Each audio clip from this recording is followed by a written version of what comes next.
Hello, this is Kenny Williamson, and welcome back to another episode of Melchizedek Chronicles. In today's episode, we're going to be playing some more of Dr. Kent Hovind. So in this series today, what we have here is Dr. Kent Hovind, and he has a series of questions that he's been asked over time by lots of different people, and he combines all of these different questions and basically has answers to all of these different questions and gives explanations to lots of them. So there's lots of different topics included in this, like the Red Sea crossing, primitive man, things of that nature. So these are some really good, informative things I think you're really going to like. Now, for time constraints, I believe we're going to have to do this in 4 or 5 different equal parts of about 30 minutes. Otherwise, it would just take way too long for one podcast. So give this a listen and let us know what you think. Here we go.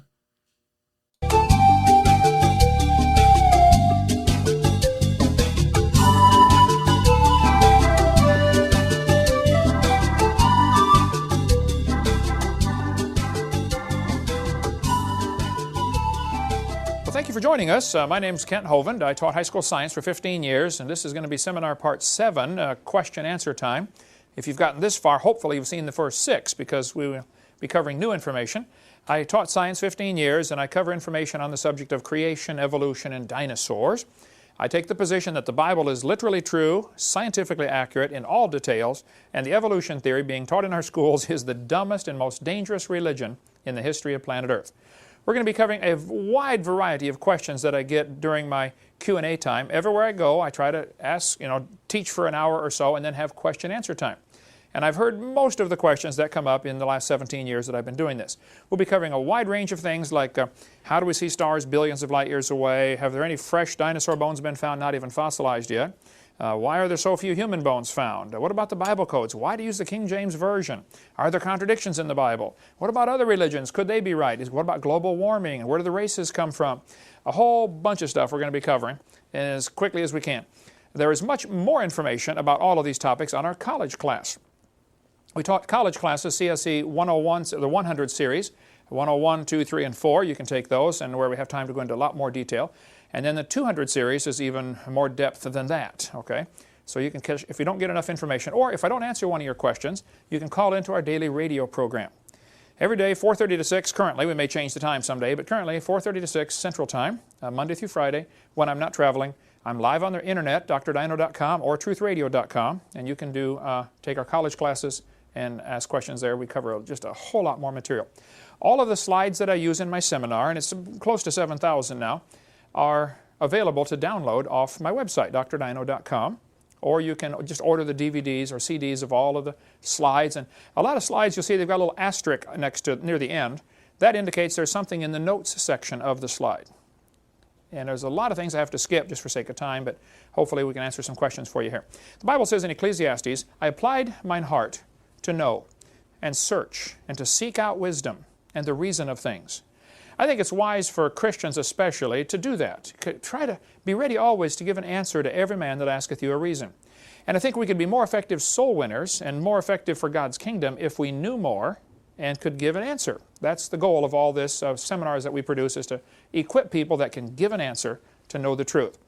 1 Peter chapter 3 says, Sanctify the Lord God in your hearts and be ready always to give an answer to every man that asketh you the reason of the hope that's in you. And we hope that this training you'll get here will give you the answers you need. 1 Timothy 2 says, study to show yourself approved unto God. We should study and learn, not just so we can give an answer to others, but so God is pleased with us. That's the goal of study. God, are you happy? One of the questions I often get as I speak at universities is, hey, Hovind, are you the only one that believes in creation? Don't all scientists believe in evolution? Absolutely not. I don't know how that question even comes up. Not all scientists do not believe in evolution, number one, okay? Thousands and thousands and thousands of them are creation scientists. For instance, Dr. Russell Humphreys worked for years at the Sandia National Laboratories. There's a good article about him on the Answers in Genesis website. They've got a whole list of 180 some or 200 scientists today who are young earth, Bible-believing, six-day creationists. Dr. Humphreys said, Using a simple statistical approach, I would conservatively estimate that in the United States alone, there are around 10,000 practicing professional scientists who openly believe in six-day recent creation. So first, it's not true that all scientists believe in evolution. Secondly, even if they did, that's not how you establish truth. It doesn't matter what the majority believe. The majority has a long history of being wrong, okay?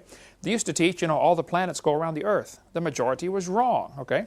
Though, believe it or not, there still are some scientists who are geocentrists, who teach the Earth is in the center, and everything goes around the Earth. And I've got the books in the library. You can read those if you want to take that. I've looked at the subject. I can't buy it yet. I think they're wrong. I think the sun is in the center. There was the time when they used to teach that big rocks fall faster than little rocks. That was taught for 2,000 years, and it's wrong. So the majority can be wrong. They used to teach the doctrine of humors. If you're sick, you have bad blood. Take out your blood and you get better. That's how George Washington died. They were wrong. And in that case, they were dead wrong, okay? In John chapter 7, many of the people, therefore, when they heard this, said, "Of a truth, this is the prophet." Others said, "This is the Christ." But some said, "Shall Christ come out of Galilee? Hath not the Scripture said that Christ cometh of the seed of David out of the town of Bethlehem?" Notice what happened here in John chapter 7. The people were arguing about, was Jesus really the Christ? And some of them said, wait, Christ doesn't come out of Galilee, and Jesus came from Galilee. The problem is they had a misconception. They thought Jesus came from Galilee. Where was Jesus actually born? Bethlehem. So they had the whole wrong problem. They're arguing about the wrong subject. So in John 3:43 it says, "So there was a division among the people because of him, and some of them would have taken him." They would have tried to kill the messenger. Because they had a wrong impression, they're going after this. We got to shut this guy up. This Jesus is out there preaching, and we got to shut him up. They got the wrong impression to start with, and that's what happens. People get the wrong idea. They think creationists like me are doing damage to education system. No, we're the right people. We're trying to fix the problem, okay? We're trying to resolve it. Verse 45 says, "Then came the officers to the chief priests and Pharisees, and they said unto him, Why have ye not brought him?" Now this is classic. Notice, the chief priests sent their hoodlums to go get Jesus. Jesus answered their questions. They came back and said, "Wow, never man spake like this man."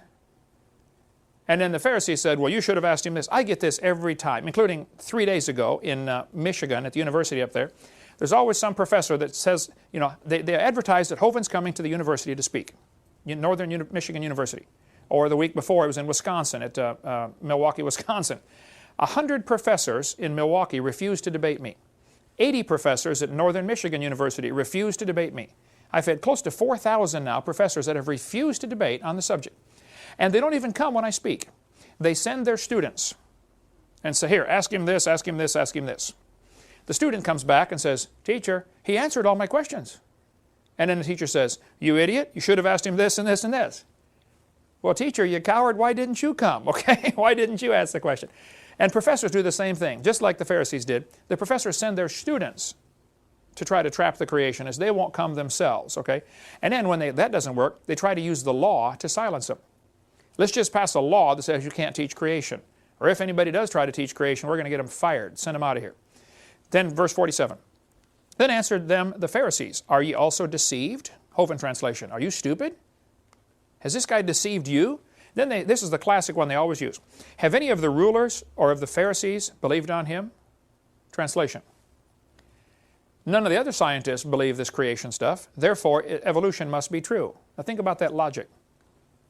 The majority believes this, therefore it's true. I mean, that's silly. First place, it's not true the majority believe it. Secondly, that's not how you tell.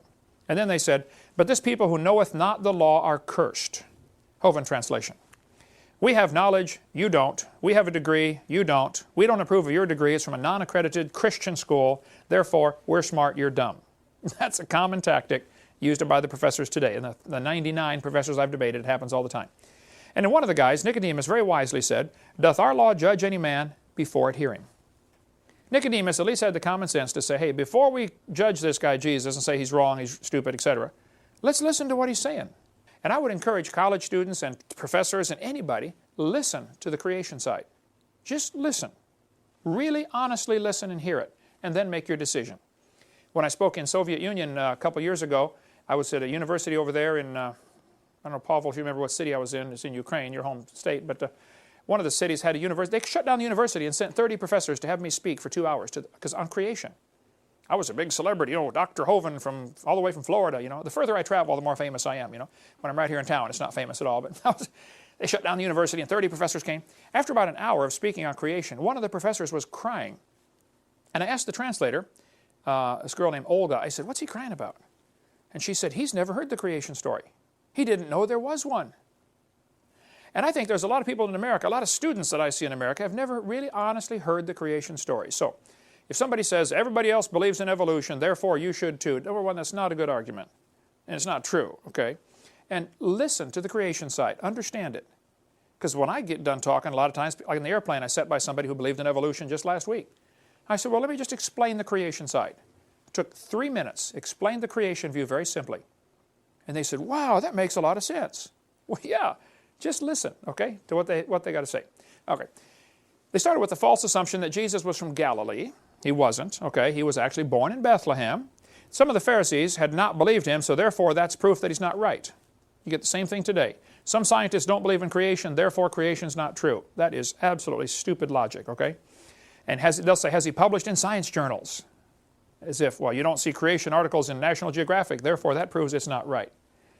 Well, you didn't see many capitalist articles in communist journals 10 years ago either, by the way, It doesn't prove anything's right or wrong. The majority can be wrong. The majority followed Aaron into rebellion. The majority voted not to go into the Promised Land in Numbers chapter 32. The majority followed false gods many times in the Old Testament. The majority of the leaders hated Jesus. The majority of the world hates Christians. The majority voted in Bill Clinton twice, for heaven's sake. I mean, the majority can be wrong, all right? Can be dead wrong. But it's not true that all scientists believe in creation. There's a book here by Robert Gentry. Robert Gentry is a good friend of mine from Tennessee. He is a very famous scientist who did work on the disposal of radioactive waste, nuclear waste. What do you do with this waste product? He would do research on the granites around the world. He discovered that as you looked at granites under a microscope, you find they got little tiny halos in them. Radiopolonium halos. We'll get into more of that later. But as soon as they found out that his research was proving evolution is not true, because he really proves the earth was never a hot molten mass. He never mentioned creation, never mentioned God, just purely scientific research. They published him in all the major journals until somebody said, wow, guys, Gentry's work is proving the Big Bang Theory wrong. They took away his funding and shut him off like a spigot. They persecuted somebody just because his work was not supporting the sacred cow, i.e. evolution. Roger DeHart was a science teacher at Burlington Edson High School near Seattle. He was told, they brought him into the office and said, you cannot tell your students about errors in the textbooks. All he was doing was bringing in current science journals. Here's a textbook that says the baby has gill slits, like we covered on video 4. DeHart would bring in a science journal, says, guys, I'm sorry, it says in the textbook on page 220 that the baby has gills. That's not true. Here's a current science journal. See, here's the evidence. He never mentioned God, never mentioned the Bible, never mentioned creation. He just said this textbook's not accurate, and they told him he couldn't do that. You can't inform your students that the book is out of date? That's the kind of persecution Christians get, or anybody gets, when they try to go against this evolution theory. Evolution is a carefully protected state religion. Just like communism was a carefully protected state religion when you grew up over there. You don't dare question it. Okay? Kevin Haley was a biology teacher in Oregon. He lost his job simply because he exposed errors in the textbooks. He told them, hey, this book's not right, there's a mistake here. They said, you're fired. Can't teach if you say there's errors in our books. Baylor University in Waco, Texas fired William Dembski in April 2000 simply because he told his students there might be an intelligent designer. They said, oh, you're not allowed to say that, so they fired him. This is Baylor. It used to be a Christian college, okay? Forrest Mims was a science writer for years. He wrote for many major journals, National Geographic, Science Digest, American Journal of Physics. He wrote for all kinds of articles for magazines. But then when he applied for a job at Scientific American, he was denied. They said, you can't work here because you are a creationist. Even though what he was writing on has nothing whatsoever to do with the subject of creation or evolution, they said, we don't want you on our staff because it would look bad if we hired a creationist. That's the type of persecution you get. Rod Levake was told, he told his students, I kind of doubt this Darwin theory is true. So they took him away from teaching biology and gave him another job. They said, we don't want you teaching biology because you might make our students doubt Darwin's theory. That's how it's protected. It's a religion. There's a teacher in Indiana, Dan Clark, his principal called him in, Ed Eller, or the superintendent, and said he could not introduce creation to his class. Now there's no law against teaching creation at all. There are no court cases that says you can't teach creation. They've just said you can't be mandatory. But teachers always have the right to teach creation. But here's the problem. The law says you can teach it, the court says you can teach it, but your boss now says you can't.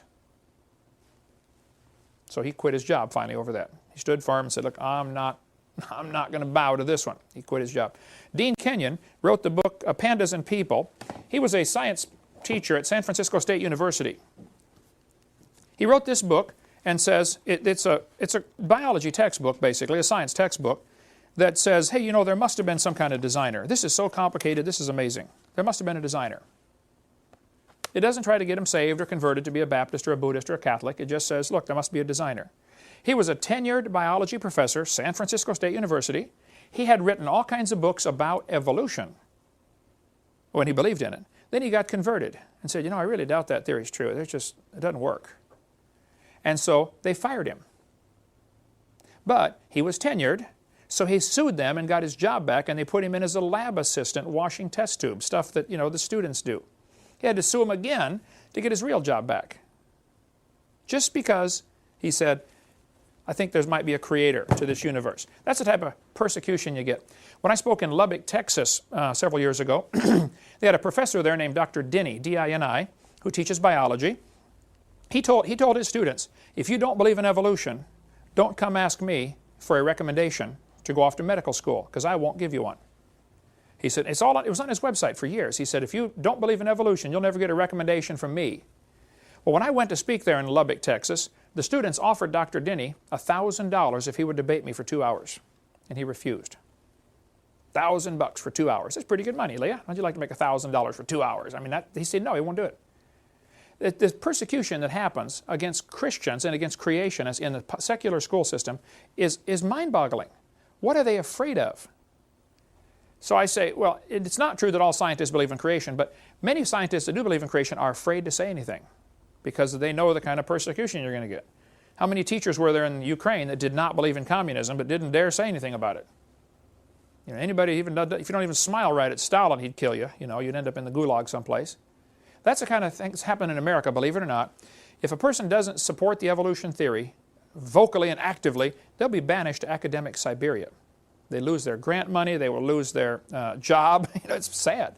And Patrick Henry College was told back in November of 2002, I believe, that they weren't going to get accreditation because they didn't teach enough evolution in their college. There's an article in Agape Press here. A university professor said she was asked to resign for introducing elite students to flaws in Darwinian thought at the Mississippi University for Women. I spoke just north of there a few weeks after this happened. I talked to some of the people involved. This lady was told she had to resign her job because she was her teaching might make students doubt Darwinism. What are they going to school for? An education or indoctrination? Yeah, you're going to get an education, I thought. And it used to be that way, but it's just not anymore. It's pretty sad. And this lady said that this professor that wanted to fire her hadn't even heard her speech. But she was, you know, raising doubts about Darwinism. All kinds of scientists down through history, I mean like thousands of them, all the branches of science were started by creationists. There's a good list on Answers in Genesis. Just go to answersingenesis.org website and type in scientists who believe creation. And it'll bring up all kinds of articles, and you can read about all these scientists down through history who have been creationists. Very famous scientists. I've often asked evolutionists, I say, guys, can you name me one advancement in modern science we've had because of the evolution theory? Is that why we have computers? Is that why we have, you know, telephones, radios? Is that why we went to the moon? What advancements can be named because of this evolution theory? They've never given an answer. There is nothing. The theory is useless. But all major science, the whole branches of science in the last 400 years were started by creationists. Now, they weren't all young earth creationists like me, and they certainly weren't all independent, temperamental, fundamental, right-wing, radical Baptists like me. But they were, you know, creationists. Werner von Braun, the head of our space program, was a creationist. A.E. Wilder-Smith, William Ramsey, the Wright brothers, they studied birds. They said, we want to see how the designer, the creator, how God made the birds, and we'll learn how to make an airplane by studying airplanes. The guy who invented the MRI, magnetic resonance imaging machine, is a young earth creationist. There are creationists today. There are a couple good books we have in our library or for sale on our website. In 6 Days is one, and On the Seventh Day. This is 50 scientists who believe in creation. Here's 40 more scientists who believe in creation. You can get these. There are thousands of scientists who do believe in creation, do not believe in evolution. Karl Popper, a famous leading philosopher of science, he said, evolution is not a fact. Evolution doesn't even qualify as a theory or hypothesis. It's a metaphysical research program. It's not really testable science. Evolution is a religion. And they get so angry when I tell them that, which is probably why I tell them that, every few minutes, because I enjoy pushing the right buttons, Julian Huxley, his grandfather, Thomas Huxley, was the guy who really pushed Darwin when Darwin's book came out. Julian Huxley said, I suppose the reason we leapt at origin of species was the idea of God interfered with our sexual mores. We don't want God telling us what to do. That's why they've accepted evolution. Michael Ruse said, evolution is promoted by its practitioners as more than a mere science. Evolution is promulgated as an ideology, a secular religion, a full-fledged alternative to Christianity with meaning and morality. He said, I am an ardent evolutionist and an ex-Christian. But I must admit that in this one complaint, and Mr. Gish is one of many to make it, the literalists are right. Evolution is a religion. This was true of evolution in the beginning, and it's true of evolution still today. Evolution is a religion in every sense of the word. Evolution is a fairy tale for grown-ups. The theory has helped nothing in the progress of science. It's useless. So it's not true they all believe it. Nearly all branches of science were started by creationists. Evolution theories added nothing to science. When students or professors fear expressing their real honest thoughts, they're not getting educated, they're getting indoctrinated. Students get flunked for not supporting the evolution theory. Every week when I go out and speak, somebody will come to me and say, when I was in biology class, I wrote a paper and the teacher gave me an F because it didn't support evolution, or because I dared to go against the evolution theory. I get calls like that. Diane, you take some of the calls and transfer them over to me. Students saying, hey, what do I do? My teacher gave me an F because my paper went against evolution. It's sad. I mean, it's discrimination. All the advancements in modern technology have nothing to do with evolution. Evolution is a hindrance to science, not a help at all. Okay, next question. What about separation of church and state? Well, there's no such phrase in the Constitution. You can get the entire Constitution and the Bill of Rights and the Declaration of Independence for $1. This little book, Citizens Rule Book, excellent book. Everybody ought to read this one. It's got a great story in here about the jurors. It's amazing the power that jurors have. One juror can decide he doesn't like the law. And if they pass a law in your city that says, you can't spit on the sidewalk, and somebody spits on the sidewalk, and they videotape him, they got the whole thing. He broke the law. I mean, they take him to court. It's proven he broke the law. But you as a juror say, I don't like that law. I don't think it's fair to say you can't spit on the sidewalk. The judge is going to threaten all the jurors and say, no, you have to rule according to the law. You got to listen to my instruction. You don't have to listen to anything that judge says. He's blowing smoke, okay? Smile, nod your head. When you get in that jury room, you vote not guilty. And the rest of the jurors are going to think you're nuts. What do you mean not guilty? You saw the tape. You saw it. Yes, I know. But the law's no good. Jury nullification. Powerful, powerful story here. Anyway, the Constitution does not mention separation of church and state. You should get the Federalist Papers. Those are all the papers that the Founding Fathers wrote as they were developing this Constitution. And you can see their thinking process. The same day they voted for the First Amendment, which people often say separation of church and state, which is not what it says. It says the government shall not make a religion or prohibit the free exercise thereof. But that same day, Congress voted to send $25,000 to help a Catholic missionary start a mission to help the Indians in St. Louis. They were not trying to separate church from state. They wanted to keep the state out of the church, but not keep the church out of the government. No phrase in the Constitution about separation of church and state, and it's perfectly fine for Christian teachers to do all kinds of Christian things in their school. My brother taught 34 years, public school, had a picture of Jesus right by his desk all 34 years. Many teachers keep a Bible right on their desk. Now, if they give you a hard time, the principal might say you can't do that. I'm not saying you won't get persecution. But as far as legally, you can. There's lc.org, libertycouncil.org, Matt Staver's organization. He handles cases like that. David Gibbs, they do stuff like that. David Gibbs, it's his organization in Orlando, Florida. So yes, if you have trouble, see one of those folks. But what happened, Thomas Jefferson wrote a letter to some Baptist pastors, and he's the one that mentioned the phrase in the letter, separation of church and state. And now the atheists are using that to say, oh, you can't have Christian things in government. What a dumb idea. Our country was founded to be a Christian country. They all said that. Go to wallbuilders.com, David Barton's great website. He's got lots of stuff on. There's no such thing as separation of church and state. So don't fall for that. And we can cover more on that in our college class. Here's what's happened, though. The Constitution to the United States, Article 1, Section 10 says, you have the right to make a contract.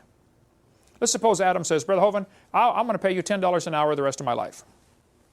Okay, and he signs a contract. And then he does not fulfill the contract. Well, then I can sue him. And he could say, I've got a constitutional right to keep my money. Yes, you do. But you also have a constitutional right to make a contract. And you made a contract. So the judge is just going to uphold contract law. Okay, a question that I very frequently get asked, I would say every single week I go speak, which is 52 weeks a year now for 16 years. Every single week somebody will say, now Hovind, how do we see stars billions of light years away? You say the earth is only 6,000 years old. How do we see the stars? Yesterday on the radio program, on the website, Dr. Dino, some guy called in and said, now, Hovind, I did some studies, and in a 6,000 light year radius, we'd only have so many cubic miles, and all the stars wouldn't fit. I said, wait. Who said anything about a 6,000 mile radius? He said, well, you're the one that said the universe is only 6,000 years old. Yes, I did. But I did not say all the stars are within a 6,000 light year radius. I've never said that. That would be ludicrous. But how do we see the stars billions of light years away if the universe is only 6,000 years old? And I believe the Bible clearly teaches it's only 6,000 years old. And God made everything. Actually, He made the earth first in Genesis 1. And then verse 14, He made the stars also. Evolution says He made the stars evolve first and then the earth. Well, there's certainly a lot of stars out there. Nehemiah chapter 9 says, Thou, even Thou art Lord alone. Thou hast made the heaven of heavens. God is claiming that He made them. So, either He did or He didn't. But what about the stars? How do they fit in? Astronomers can see a star blow up about every 30 years. It's not like it's on a timetable. It might be every 5 years, might be every 50 years, but on an average, every 30 years, a star explodes. And they're looking out there with their telescope and say, oh, wow, there's a new one. A star exploded. It's called a nova. Or if it's a big one, they call it a supernova. Nova in Spanish means no-go. By the way, the Chevy Nova did not sell very well in Mexico for that reason. Hey, do you want to buy a Nova? No. Why would I do that? It won't go. But stars blow up every 30 years. Well, they've searched the heavens with these telescopes looking for how many supernova rings are there. They call it a dead star. Or they can find less than 300. Now, wait a minute. If there are less than 300 supernova rings, and one happens every 30 years, you can do the math. I mean, that's about 9,000 years. If the universe is billions of years old, there ought to be a whole lot more supernova rings out there. Why are there less than 300 supernova rings? Because it's less than 10,000 years old? Boy, they don't like that answer at all. But that's the logical conclusion. Anyway, if stars are blowing up every 30 years, we would have to have at least one star born every 30 years just to keep the balance. I mean, countries that have a population problem because they're getting less births and deaths, like Germany, more people are dying than being born. Oh, well, eventually that's going to create a problem, okay? Stars should have to be born. Nobody's ever seen one star form, not one. We see them blow up all the time. They've never seen a star form, and I'll cover that in a second.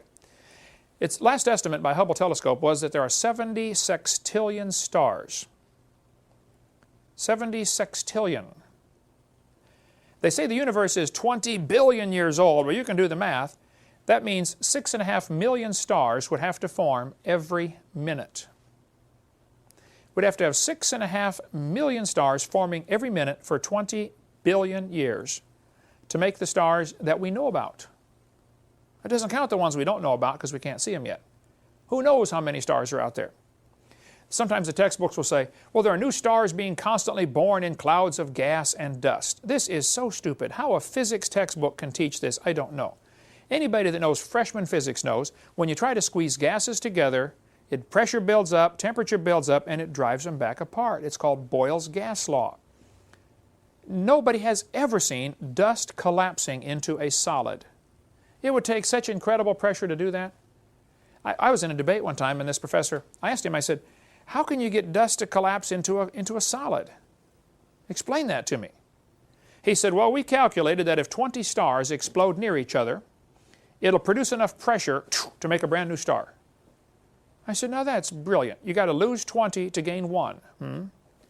I said, you ought to run for Congress. You could help those guys borrow their way out of debt, It's not going to get a universe full of stars if you got to lose 20 to gain one. And even that is only theoretical. It's never been observed, okay?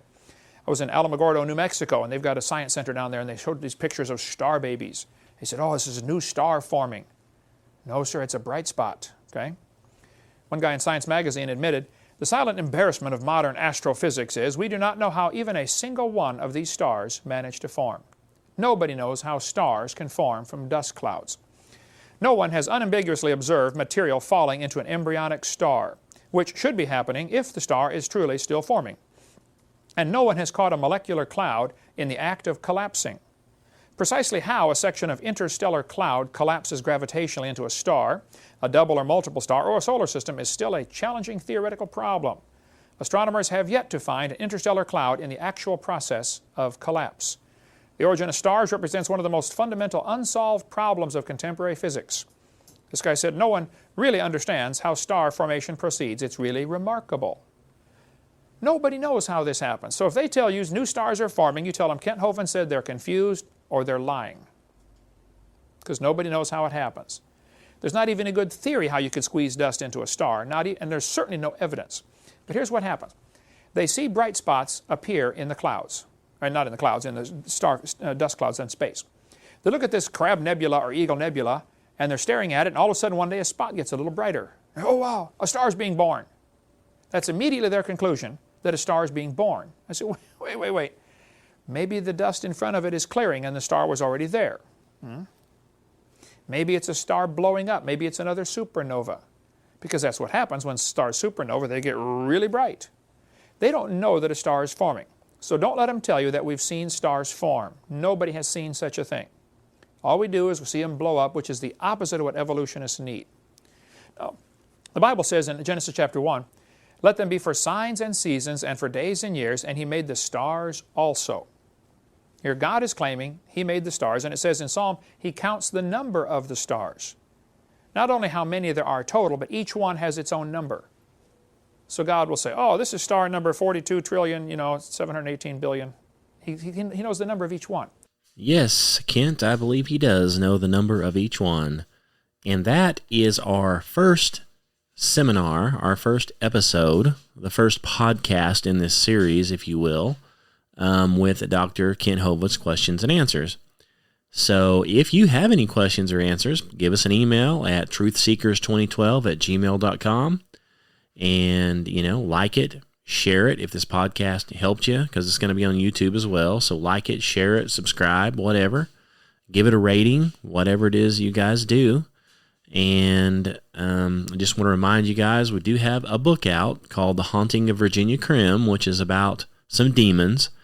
It's about demonic activity, if you're into that kind of thing, and different things. And we have another book coming out not too long from now called Demons Among Us. And that's going to go a little more in depth about these demons and, prayers and biblical stuff that can kind of get rid of these demons, that kind of stuff. So if you're interested in any of those things, those are on Amazon or Barnes & Noble. So thanks again for listening. Like I said, email us at truthseekers2012@gmail.com. And, if you like what you hear, let us know. Or if you have any questions or comments, let us know. We'd be happy to try to answer them for you. So thanks again for listening, and tune in to the next one. God bless you.